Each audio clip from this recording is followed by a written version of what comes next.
అండి ఈ సీజన్ లో దొరికే కాకరకాయ కర్రీని ఖచ్చితంగా ట్రై చేయాల్సిందేనండి. ఎందుకంటే దీంట్లో చాలా ఆరోగ్య ప్రయోజనాలు అయితే ఉన్నాయి. అవేంటో మనం వీడియోలో తెలుసుకుందాము.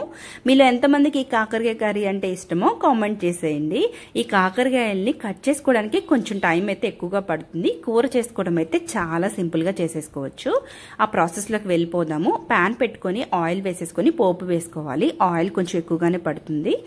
పోపు మనకు వేగిన తర్వాత మనం కట్ చేసుకున్న కాకరకాయ ముక్కలను అయితే యాడ్ చేసేసుకొని దీంట్లోకి కొంచెం 1 స్పూన్ పసుపు వేసుకొని ఒక 10 to 15 మినిట్స్ మంచిగా మగ్గనివ్వాలండి. ఈ కాకరకాయల్లో పీచు ఎక్కువగా ఉండడం వల్ల ఇవి తినడం వల్ల త్వరగా డైజెషన్ ప్రాబ్లమ్స్ అనేవి కూడా రాకుండా ఉంటాయి. ఇప్పుడు ఇవి కొంచెం మగ్గిన తర్వాత దీంట్లోకి ఒక గుప్పెడి కరివేపాకు, ఒక 10 వెల్లుల్లి దంచి వేసుకొని 2 కట్ చేసుకున్న పెద్ద ఆనియన్స్ని వేసుకొని ఒకసారి కలుపుకోండి. కరివేపాకు ఎక్కువ వేయడం వల్ల ఈ కూర టేస్ట్ అనేది చాలా బాగుంటుంది.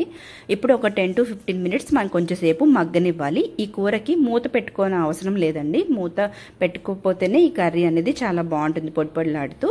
ఇప్పుడు దీంట్లోకి మనం సాల్ట్ని అయితే మీ టేస్ట్ తగ్గట్టు అడ్జస్ట్ చేసేసుకుందాము. మనం బరువు తగ్గాలి అనుకున్న వాళ్ళకు కూడా ఈ కాకరకాయ కర్రీ చాలా బాగా యూజ్ అవుతుంది. అలాగే దీన్ని పిల్లలకు కూడా పెట్టచ్చండి. దీంట్లో చేదు ఉండదు కూడా, వాళ్ళు కూడా తినడానికి ఇష్టపడతారు. ఇప్పుడు ఉప్పు వేసుకున్న తర్వాత ఇంకా కాకరకాయ మంచిగా మగ్గిన తర్వాత లాస్ట్లో ఒక 2 to 3 స్పూన్స్ కారం అయితే యాడ్ చేసుకోవాలి.